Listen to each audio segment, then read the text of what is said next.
تاب کے درگے تیرگی میں روی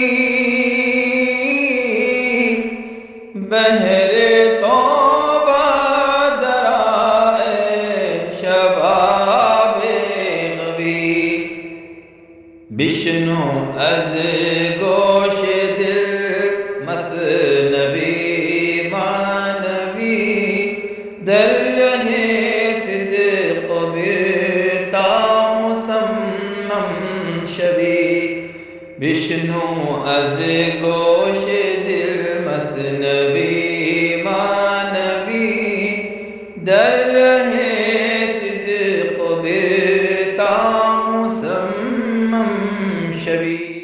بسم اللہ الرحمن الرحیم، الحمدللہ رب العالمین، والصلاة والسلام علی سیدنا و مولانا محمد سید الکونین والثقلین وعلی آلہ واصحابہ اجمعین، اما بعد۔ گزشتہ ہم پڑھ رہے تھے کہ جب اچھے لوگ اچھی باتیں کرتے ہیں، روحانیت کی باتیں کرتے ہیں، کام کی باتیں کرتے ہیں، انسان کو اس کی حقیقت بتانے کی کوشش کرتے ہیں، تو جو ضدی، ہٹ دھرم اور جاہل قسم کے انسان ہیں، وہ نہ صرف یہ کہ ان کی بات مانتے نہیں ہیں بلکہ ان کی باتوں کو بیکار، جھوٹ اور حقیقت سے بعید کہتے ہیں، اور کہتے ہیں کہ تم جو باتیں بیان کر رہے ہو اس کا حقیقت سے کوئی تعلق نہیں ہے، یہ روحانی باتیں نہیں ہیں، من گھڑت اور بیکار کی باتیں ہیں۔ تو مولانا روم نے ان سے کہا تھا کہ اگر یہ روحانیت کی باتیں نہیں ہیں تو تم کرو، دیکھیں گے کیا کرتے ہیں۔ کچھ تو باتیں ہوں گی روحانیت کی، اگر ہم جو کر رہے ہیں وہ نہیں ہیں تو پھر تم بتاؤ کیا ہے۔ اور اس کو بیان کرتے ہوئے ایک بہت ہی شرمناک مثال مولانا روم نے دی تھی کہ اگر جو ہم بیان کر رہے ہیں وہ غلط ہے تو پھر تم بیان کر کے بتاؤ، دیکھیں گے کتنا کر سکتے ہیں۔ لیکن ساتھ میں آپ نے یہ بھی کہا تھا کہ اس طرح کی باتوں کو سن کر جو سنجیدہ لوگ رہتے ہیں وہ زیادہ سیریس نہیں لیتے، جاہلوں کی جاہل باتیں، بے ادب قسم کے لوگ ہیں، بدتمیز قسم کے لوگ ہیں، کچھ بھی بولتے رہتے ہیں۔ اب جو اہل اللہ ہوتے ہیں ان کا طریقہ کار تو یہ ہوتا ہے کہ وہ ان کی باتوں کو صبر و تحمل کے ساتھ برداشت کر لیتے ہیں، جواب نہیں دیتے لیکن دل پہ بھی نہیں لیتے اور ان کو اپنے سے دور بھی نہیں کرتے بلکہ برداشت کر لیتے ہیں۔ بے ادب کو برداشت کرنا خود ایک ادب ہوتا ہے۔ اگر بے ادب کی باتوں پر آپ برداشت نہ کریں اور اگر اس کے جواب میں آپ بھی ویسی ہی باتیں کریں تو پھر آپ میں اور ان میں کیا فرق رہا؟ اسی لیے جو اہل اللہ ہوتے ہیں وہ ان لوگوں کو برداشت کرتے ہیں، تحمل کا مظاہرہ کرتے ہیں، بلکہ بعض وقت ان کے ساتھ خاطر تواضع کا مظاہرہ بھی کرتے ہیں۔ تو یہ خاطر تواضع کا مظاہرہ کرنا اور بے ادبیوں کو برداشت کرنا خود ایک ادب ہے، تو کیسے ہے وہ آج آپ بیان کریں۔ اے مسلمان خود ادب اندر طلب، نیست الا حمل از ہر بے ادب۔ اے مسلمان جو طلب کے راستے میں ہوتا ہے، جو سلوک کے راستے پر آ جاتا ہے، جو اللہ کو تلاش کرنے کے راستے پر نکل جاتا ہے، وہ ایسا آدمی ہو جاتا ہے کہ وہ بے ادبی کو بھی برداشت کرتا ہے، بے ادب کو بھی برداشت کرتا ہے، کیونکہ یہی اس کے پاس ادب ہے۔ ہر کرا بینی شکایت می کنت، کاں فلاں کس راست و خوئے بد۔ اب آپ دیکھتے ہیں کہ بہت سارے لوگ آپ کی شکایتیں کرتے ہیں، آپ کو برا بھلا کہتے ہیں، آپ کی خرابیاں نکالتے ہیں، آپ کے نقائص نکالتے ہیں، سب کرتے ہیں، تو آپ کہتے ہیں کہ وہ آدمی اس لیے کر رہا ہے کیونکہ وہ خود برا ہے، اس کی طبیعت خود بری ہے، اسی لیے وہ آپ کے ساتھ برائی کر رہا ہے۔ اگر آپ کی طبیعت اچھی ہے، آپ برے نہیں ہیں، تو اس کا جواب مت دو، برائی کا جواب برائی سے مت دو۔ اس کی عادت خراب ہے، اس کی فطرت خراب ہے، اس لیے وہ جو چاہے بول رہا ہے۔ اگر آپ بھی اس کے جواب میں جو چاہے بولیں گے تو اس کا مطلب آپ کی بھی عادت، آپ کی بھی طبیعت خراب ہے۔ وہ شکایت کرتا ہے، کرنے دو، کیا فرق پڑتا ہے۔ وہ غصہ کرتا ہے، کرنے دو۔ وہ طیش میں آتا ہے، آنے دو۔ ای شکایت گویت آ کے بدخویست، کے مراں بدخوئی را او بدگویست۔ یہ شکایتیں، یہ الزامات وہ اس لیے لگاتا ہے کیونکہ وہ خود بد عادت ہے، اور اس کی جو بدخوئی ہے، اس کے مزاج کی جو بدماشی ہے، بدخوئی ہے، بدتینتی ہے، اس کے اندر چھپی ہوئی جو برائیاں ہیں، اس کی وجہ سے ہی وہ بدگوئی کر رہا ہے، بری بری باتیں بول رہا ہے۔ اس کے اندر چونکہ گندگی ہے تو گندگی وہ باہر نکال رہا ہے زبان سے، اگر آپ کے اندر گندگی نہیں ہے تو آپ کی زبان سے بری باتیں کہاں سے نکلیں گی؟ جو اندر ہوگا وہی تو باہر آئے گا نا۔ زاں کے خوشخو آبود کو در خمول باشد از بدخو یا بدطبع حمول۔ یہاں پر دو الفاظ آپ نے استعمال کیے ہیں، ایک خمول ہے ایک حمول ہے۔ خمول کہتے ہیں اصل میں تنہائی کو، آدمی سب کچھ چھوڑ چھاڑ کر خاموشی سے کسی گوشہ تنہائی میں جا کر بیٹھ جائے، اکیلے میں بیٹھ جائے، کسی سے کچھ بات نہ کرے، کچھ کام نہ کرے، اس کو کہتے ہیں اصل میں خمول۔ یہاں پر سولیٹیوڈ کے معنی میں ہے خمول، لیکن یہاں پر آپ نے کوائٹلی کے سینس میں استعمال کیا ہے، خاموشی۔ اچھی عادت والا خاموش رہتا ہے اپنی جگہ پر، ان کو ان لوگوں کی باتوں سے کوئی سروکار نہیں ہے، بولتے ہیں تو بولنے دو۔ زاں کے خوش خو آبود کو در خمول، خوش خو آدمی، اچھی عادت والا آدمی وہ ہوتا ہے جو خاموشی کے ساتھ اپنی جگہ پر رہتا ہے، اپنا کام کرتا رہتا ہے، تنہائی میں ہوتا ہے۔ باشدس بد خویو بد طبع حمول، اور وہ بد عادت لوگوں اور بد طبیعت لوگوں کے ساتھ حمول کا مظاہرہ کرتا ہے، برداشت کرنے کی جو عادت ہوتی ہے اس کا مظاہرہ کرتا ہے، فوربیئرنگ نیچر کا ہوتا ہے، تحمل سے بنا ہے حمول۔ لیک در شیخ آنگلہ زمر خداست، نئے پے خشم و ممارات و حواس۔ اب آپ یہاں پر کہتے ہیں کہ ایک آدمی آپ کو برا بھلا کہہ رہا ہے، آپ کی خرابیاں نکال رہا ہے، تو اس کی بدخوئی کی وجہ سے ہو رہا ہے، بدعادتی کی وجہ سے ہو رہا ہے۔ لیکن آپ دیکھیے کہ کبھی کبھی تربیت کرنے والا آپ کا شیخ بھی آپ کی خرابیاں بیان کرتا ہے، آپ کو برا بھلا کہتا ہے، تم نے ایسے غلط کیا، تم ایسے بدماش ہو، تمہارے اندر سے یہ نکال دینا چاہیے، عادت تمہاری خراب ہے۔ تو پھر اب شیخ کیوں آپ کی برائیاں کر رہا ہے؟ تو اس کا جواب آپ دیکھ رہے ہیں، لیک در شیخ آنگلہ زمر خداست، یہ اللہ کے حکم سے ہوتا ہے، اللہ کا معاملہ ہے، اللہ کے دین میں ہو رہا ہے۔ نئے پے خشم و ممارات و حواس، غصے کی وجہ سے نہیں ہو رہا ہے، لڑائی کرنے کے مقصد سے نہیں ہو رہا ہے، اپنی نفسانی خواہشوں کی وجہ سے نہیں ہو رہا ہے۔ یہ معاملہ الگ ہے، اس کو اس سے کمپیئر مت کرو۔ شکایت نیست ہست اصلاح جاں، یہ جو ہے یہ شکایت نہیں ہے، شکوہ نہیں ہے، برائیاں نکالنا نہیں ہے، بلکہ آپ کی اصلاح مقصود ہوتی ہے، روح کو درست کرنا مقصود ہوتا ہے۔ چوں شکایت کر دینے پیغمبراں، جیسے کہ پیغمبر لوگ، انبیاء کرام اللہ تعالیٰ کے سامنے کافر و منافق لوگوں کی شکایتیں کرتے تھے کہ پروردگار ان لوگ نے ایسا کیا ہے، یہ بدماش لوگ ہیں، میری بات مانتے نہیں ہیں، جیسے انہوں نے کیا اس کا یہ پرتب ہے۔ اب اس کو اس سے کمپیئر مت کرو۔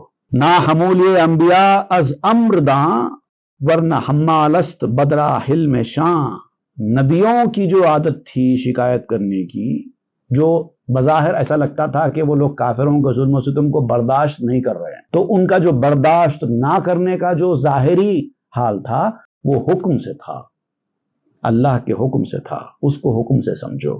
ورنہ ان کی جو بردباری ہے مزاج کی، ان کے مزاج کے اندر جو ٹالرنس ہے، وہ ٹالرنس تو ایسا ہے کہ عام انسان اس کا رتی بھی حاصل نہیں کر سکتا، اتنی قوت برداشت ان کے اندر ہوا کرتی تھی۔ تبارہ کشتند در حملے بدی، نا حمولی گربود ہستی زدی، برائیوں کو، لوگوں کے ظلم و ستم کو برداشت کرنے میں انہوں نے اپنی طبیعتوں کو مار ڈالا تھا، اتنا تحمل ان کے اندر تھا، انبیاء کرام کے اندر۔ اور اگر کبھی کبھار اس طرح سے عدم برداشت، انٹالرنس اگر ان کے اندر پیدا ہو بھی جائے تو سمجھو کہ یہ خدائی ہوتی ہے۔ اے سلیمان درمیان زاغ و باز، حلم حق شو با ہما مرغاں بساز۔ اب حلم، تحمل، بردباری اور لوگوں کے ظلم و ستم کو، ان کی جانب سے کی جانے والے زیادتیوں کو جو برداشت کرنا ہے، اس کے بارے میں آپ یہاں پر کہتے ہیں کہ اے سلیمان، مطلب اس راستے پر آنے والے کوے اور باز دونوں سے تجھے سابقہ پڑے گا دنیا میں، اچھے لوگ بھی تیرے پاس آئیں گے، برے لوگ بھی تیرے پاس آئیں گے۔ اب جب تو ایک کام کرنے کے لیے نکلا ہے، تبلیغ دین کا کام کرنے کے لیے نکلا ہے، تو دو قسم کے لوگوں سے آپ کو ہمیشہ سابقہ پڑے گا۔ ایک اچھے لوگ ہوں گے جو آپ کی بات مانیں گے، آپ کی سنیں گے، آپ سے محبت کریں گے، آپ سے عقیدت رکھیں گے، اور پھر ترقی کریں گے، دوسرا وہ طبقہ ہوتا ہے جو آپ کی بات سنتا نہیں ہے بلکہ آپ کو ہی برا بھلا کہتا ہے، آپ کے اوپر الزامات رکھتا ہے، ایسا طبقہ بھی رہے گا۔ آپ کا کام یہ ہے کہ دونوں کو ایک ساتھ ٹریٹ کرتے ہوئے تحمل و برداشت کا مظاہرہ کریں۔ اللہ تعالیٰ کا جو حلم ہے، اللہ تعالیٰ حلیم ہے، حلیم کا مطلب ہوتا ہے حلم والا، بردبار، تحمل و برداشت والا۔ اللہ تعالیٰ کے بندے، اللہ کے قدرت سے پیدا ہونے والے، اللہ نے خود ان کو پیدا کیا اور وہی اللہ کے خلاف راستے پر جا رہے ہیں، اور پھر بھی اللہ تعالیٰ تحمل کا مظاہرہ کر رہا ہے۔ وہ چاہے تو ایک جھٹکے میں ان کو عذاب دے کے برباد کر دے، کون روک سکتا ہے؟ جو اللہ کو ہی نہیں مان رہے ہیں، اللہ کے راستے میں رکاوٹیں کھڑی کر رہے ہیں، نافرمانیاں کر رہے ہیں، اللہ تعالیٰ چاہے تو ایک سیکنڈ میں ان کو برباد کر دے، لیکن اللہ تعالیٰ نہیں کر رہا ہے نا، مہلت دے رہا ہے، چھوٹ دے رہا ہے، آج نہیں کل سدھر جائیں گے۔ تو یہ اللہ کا حلم ہے، تو تم بھی اپنے اندر اللہ کا حلم حاصل کرو اور تمام پرندوں سے نباہو، چاہے وہ باز رہے، چاہے وہ زاغ رہے، کوا رہے، کرو ہو کہ فیلکن ہو، دونوں کو لے کے چلو ساتھ میں۔ بلبلے بسیار گورا پر مکن، باز راؤ کب کرا برہم مزن۔ کچھ لوگ بلبل بھی ہوتے ہیں، صرف باز اور کوے نہیں ہوتے، بلبل بھی ہوتے ہیں۔ بلبل جو ہے اپنی زبان سے، اپنے حلق سے مشہور ہے، زیادہ باتیں کرنے والے ہوتے ہیں، کرتے کچھ نہیں ہیں، باتیں ہزار کرتے ہیں۔ ایسے لوگ بھی ہوتے ہیں دنیا میں، کام کے ٹائم پہ نہیں آتے، جب کام ہو جاتا ہے تب کہتے ہیں کہ ایسا ہونا تھا، ویسا ہونا تھا، کو کہتے ہیں بلبل۔ وہ صرف بولنے کی حد تک ان کا کام ہوتا ہے۔ تو ایسے لوگ بھی ہوں گے دنیا میں، ایسے لوگوں سے بھی آپ کو سابقہ پڑے گا، آپ ان کے پر مت نوچو، ان سے کام مت لو، ان سے واسطہ مت رکھو، لیکن وہ بولتے ہیں تو سن لو، سننے میں جاتا کیا ہے؟ باز راؤ کب کرا برہم مزن، چاہے وہ باز ہو چاہے وہ چکور ہو، اٹھا کے مت پٹکو، ان کے ساتھ غصے کا مظاہرہ مت کرو۔ باز تو آپ جانتے ہیں فیلکن ہوتا ہے، کب کا آپ نے استعمال کیا چکور کے معنی میں۔ ایک تیتر کی قسم کا ایک پرندہ ہوتا ہے جس کی چونچ اور پنجے اکثر لال رنگ کے ہوتے ہیں، تھوڑا بڑا ہوتا ہے تیتر سے، پیٹرچ بھی کہتے ہیں بعض لوگ۔ میڈیم سائز گیلی فارم برڈ ہوتا ہے، عام طور پر اس کی چونچ لال ہوتی ہے، تو آپ اس کا ذکر کر رہے ہیں۔ اے دست بلخیس حلمت رازبون، کہہ دی قومی انہم لا یعلمون۔ اب آپ کہتے ہیں کہ وہ سلیمان ہیں جس کا جو تحمل ہے، جس کا جو ٹالرنس ہے، وہ 200 بلقیسوں کے ٹالرنس سے بڑھ کے، 200 بلقیسوں کا ٹالرنس اس ایک سلیمان کے ٹالرنس کے سامنے کم ہے، اور وہی شیخ ہوتا ہے۔ وہ مریدین جو راہ سلوک پر ابھی نہیں لگے ہیں، ان کے ٹالرنس کے مقابلے میں اس کا ٹالرنس 200 گنا زیادہ ہوتا ہے۔ احد کے میدان میں جب کافروں نے، مشرکین نے حضور صلی اللہ علیہ وسلم کو زخمی کر دیا تھا اور آپ کے چہرے سے خون نکلا تھا، تو آپ نے خون کو نیچے گرنے نہیں دیا، کیونکہ اگر نبی کا خون بہہ کر زمین پر گر جائے تو اللہ کا عذاب آ جائے گا۔ اسی لیے حضور صلی اللہ علیہ وسلم نے اس خون کو اپنے چہرے پر ہی مل لیا تاکہ نیچے نہ گرے، عذاب نہ آئے۔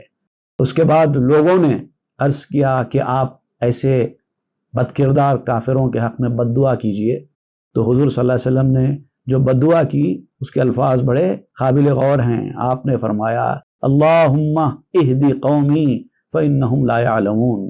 یا ایک اور روایت میں آتی ہے بخاری شریف کے، حضرت عبداللہ ابن مسعود روایت کرتے ہیں کہ حضور نے فرمایا اللہم اغفر لی قومی فانہم لا یعلمون۔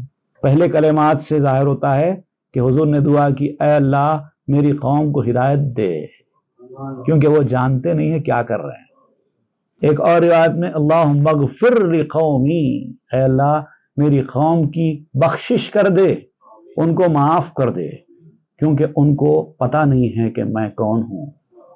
یہ بدعا کی ہے۔ کس طرح کی بدعا آپ غور کر سکتے ہیں؟ یہ ہے تحمل و برداشت، اس کا ذکر آپ کر رہے ہیں۔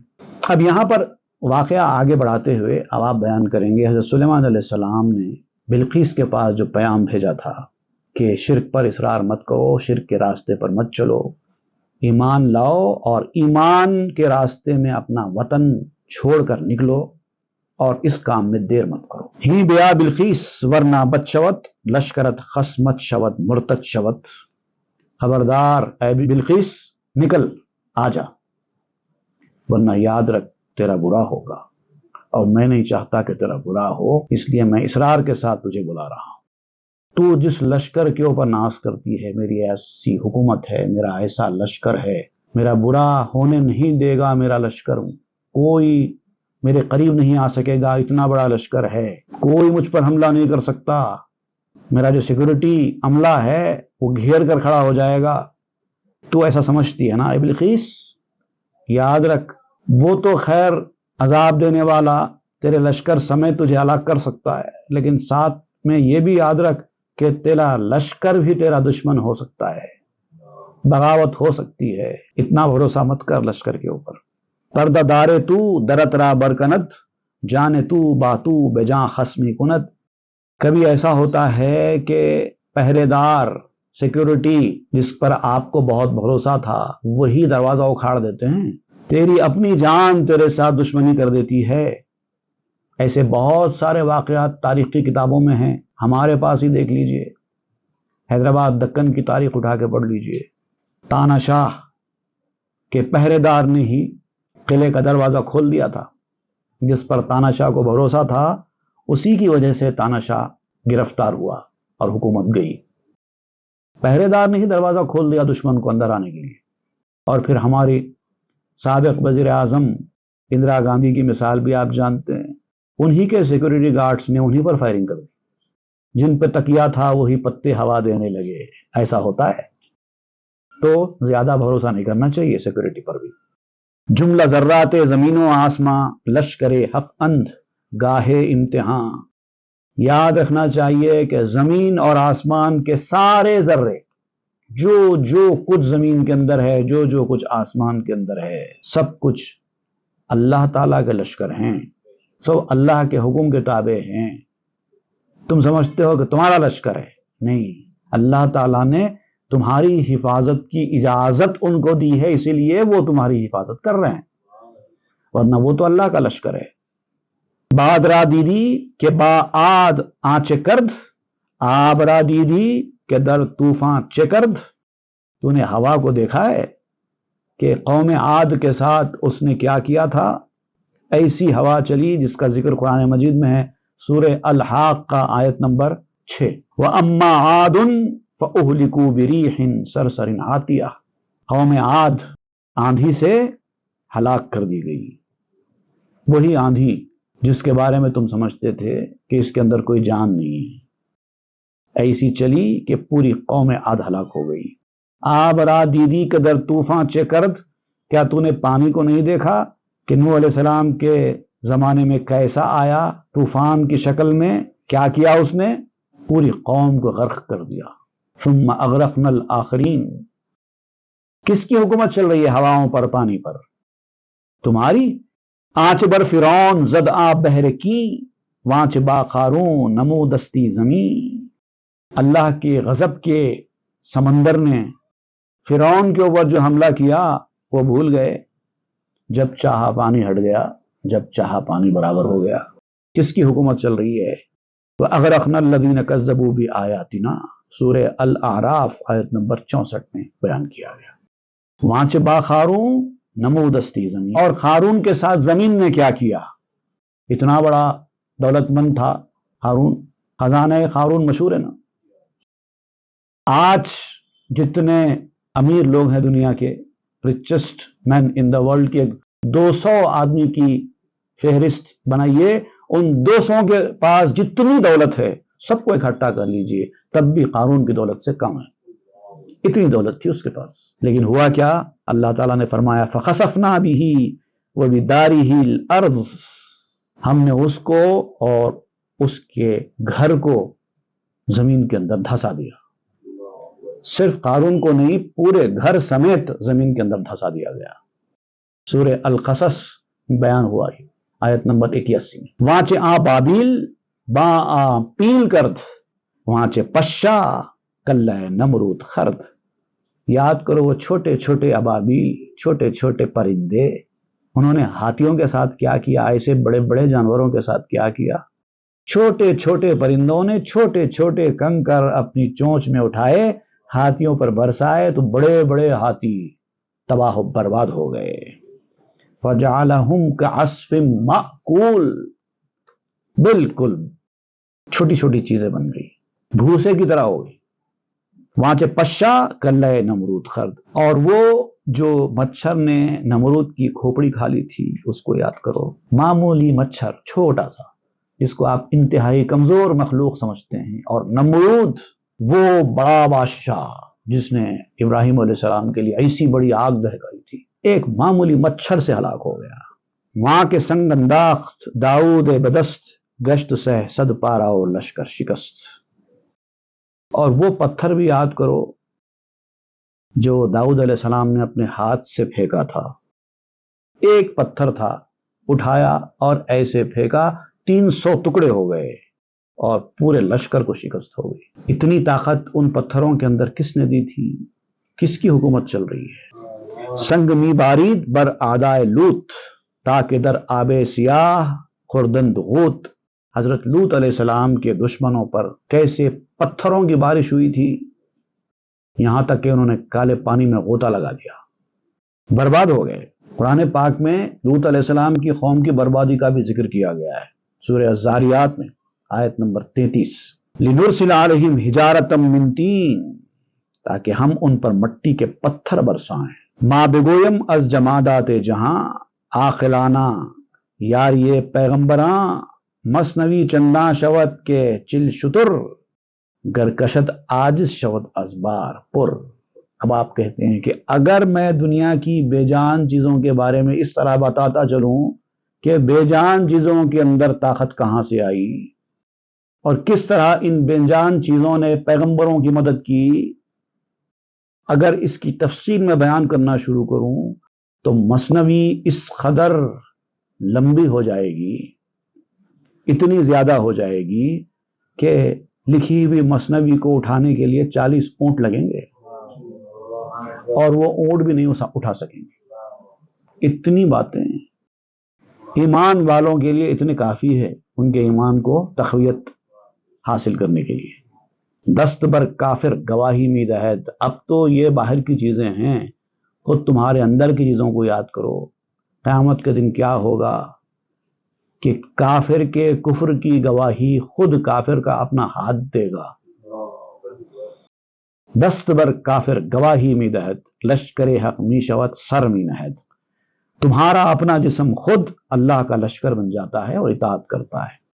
اللہ جو بولے سنتا ہے. تمہارا اپنا جسم جس کو تم ہمارا اپنا سمجھتے ہیں، ہمارا ہاتھ، ہمارا کان، ہماری آنکھ، ہمارا پاؤں، ہمارا پیٹ کہتے رہتے ہو نا، یہ سب اللہ کی اطاعت کر رہے ہیں، تمہاری اطاعت نہیں کر رہے ہیں. اس حوالے سے قرآن مجید میں جو آیت آئی ہے سورہ یاسین کی آیت نمبر 65 ہے، وَتُكَلِّمُنَا أَيْدِيهِمْ وَتَشْهَدُ أَرْجُلُهُمْ بِمَا كَانُوا يَكْسِبُونَ. ان کے ہاتھ بات کریں گے. اگر وہ بات نہ کریں کیونکہ ان کو تو زبان بند کر دی جائے گی وہاں. جیسے کہ اس آیت کی تفسیر کے تحت مفسرین نے لکھا ہے ھذا حال الکفار والمنافقین. کافروں اور منافقین کا یہی حال ہوگا یوم القیامہ، قیامت کے دن. حین ینکرون مجترموہ فی الدنیا. دنیا میں تو بڑا انکار کیا کرتے تھے نا. وَيَحْلِفُونَ مَا فَعَلُوا. اور حلف لیا کرتے تھے جو کچھ کرتے تھے، بڑی بڑی باتیں کیا کرتے تھے، حق کو جھٹلاتے تھے اور کہتے تھے کہ ہم نے تو ایسا کیا ہی نہیں.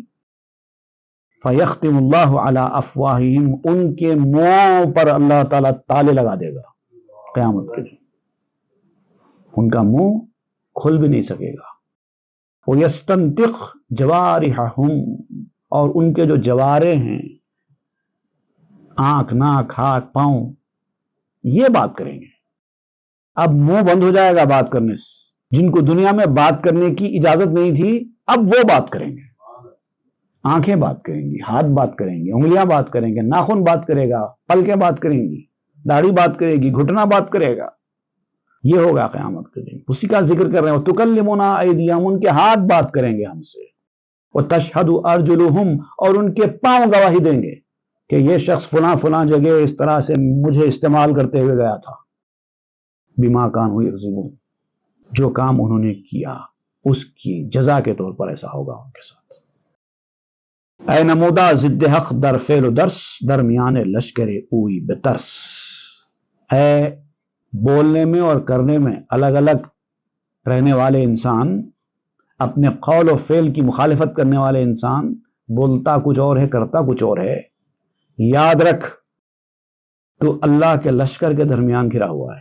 یہ سب اللہ کا لشکر ہے، سر سے لے کے پاؤں تک تیرا اپنا جسم، سر بھی اللہ کا سپاہی، ہاتھ بھی اللہ کا سپاہی، پاؤں بھی اللہ کا سپاہی، تو سر سے لے کے پاؤں تک اللہ کے سپاہیوں کے بیچ میں ہے۔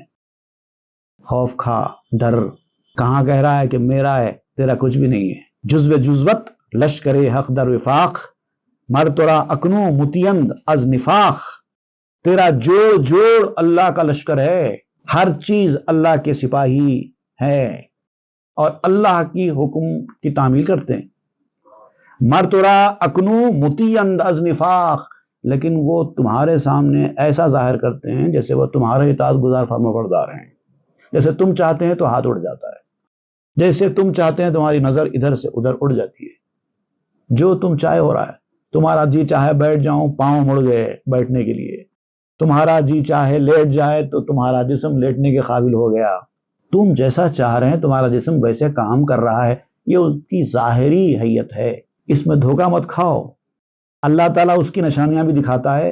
جب کسی کو فالج ہو جاتا ہے تو اس کو ذرا کہو کہ ذرا پاؤں اور ہاتھ سے چل کر بتائے، یا اگر تم سمجھتے ہو کہ تمہارے جسم کے اوپر تمہاری حکومت ہے تو معدے کے اندر کیا ہو رہا ہے ذرا بول دو، تمہارے اپنے سٹمک میں کیا ہو رہا ہے، تم جو کھا رہے ہو کھانے کے بعد کیا ہو رہا ہے، تمہیں خود خبر نہیں ہے اندر کیا ہو رہا ہے، بس ڈالتے جا رہے ہیں۔ یہ تمہارے اعضاء تمہارے فرمانبردار جو بنے ہوئے ہیں یہ بھی اللہ کے حکم سے بنے ہیں۔ اللہ نے ان سے کہا کہ یہ میری بندے کی بات سنو تو سن رہے ہیں، اور جب تک اللہ کہے گا بات سنیں گے، جب اللہ کہے گا کہ نہیں اب نہیں سننا، نہیں سننے والے۔ تمہاری آنکھیں تمہاری نہیں سننے والی، تمہارے ہاتھ تمہاری نہیں سننے والے، جب تک اللہ کا حکم ہوگا سنیں بس۔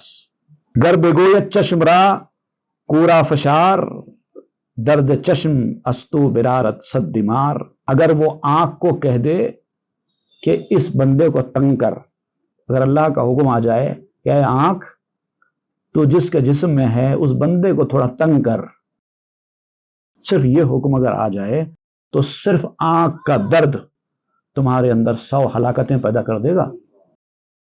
اللہ کا حکم آ جائے اے دل تو کام کرنا بند کر دے، اسی کو تو ہارٹ اٹیک کہتے ہیں، ہارٹ فیل کہتے ہیں۔ یہ سب ادھر سے حکم ہو رہا ہے بس۔ ور بدنداں گویا دو بن ما و بال، پس ببینی تو ز دنداں گوش مال، اگر وہ دانتوں کو کہہ دے کہ اے دانت اس بندے کو تکلیف پہنچایا کر، تو پھر تو دانتوں سے سزا پائے گا، تیرے اپنے دانت گوش مالی کریں گے، تیری چیسٹائسمنٹ کریں گے، دانتوں سے تجھے ملے گا۔ باس کن تبرا بخاں باب العلل، تاب بینی لشکر تنرا عمل، کبھی میڈیسن کی کتاب بھی کھول کر پڑھ لو، اس کے اندر ایک چیپٹر ہوتا ہے ڈیزیزز کے اوپر، بک آف میڈیسن میں چیپٹر آن ڈیزیزز نکال کے پڑھو، تم کو پتا چلے گا جسم کا لشکر کیسے کام کرتا ہے، کس کے حکم کی تابعداری کرتا ہے، پتا چلے گا۔ چونکہ جانے جانے ہر چیزیں ویست، دشمنی با جان جان آساں کیست، ہر جان کی جان جب وہی ہے، جسم تمہارا تمہاری روح سے کام کر رہا ہے، تو جان سے جسم کام کر رہا ہے نا، لیکن یہ جان بھی ہے تمہاری جان نہیں ہے، اس کی بھی جان کوئی اور ہے۔ روح تمہاری جسم کو حکم دے رہی ہے تو جسم کام کر رہا ہے، لیکن تمہاری روح کو حکم دینے والی روح بھی تو کچھ ہے، اسی لیے اس کو جانے جان کہتے ہیں۔ تو آپ کہتے ہیں کہ ہر چیز کی جانے جان وہی ہے، اور جانے جان کے ساتھ دشمنی کون کرتا ہے؟ اس کے ساتھ مل کے رہنا چاہیے۔ پہلے اندر کی چیزوں پر توجہ کرو، بعد میں باہر کی بات کریں گے۔ اب باہر کی کیا بات کریں گے وہ انشاءاللہ ہم آئندہ کے درس میں پڑھیں گے۔ صلی اللہ تعالی علی خیر سیدنا محمد وآلہ وصحبہ اجمعین والحمد للہ رب العالمین۔ تاب کے درگے تیرگی میں روی، بہر توبہ درائے شباب غوی، بشنو از گوش دل مثنوی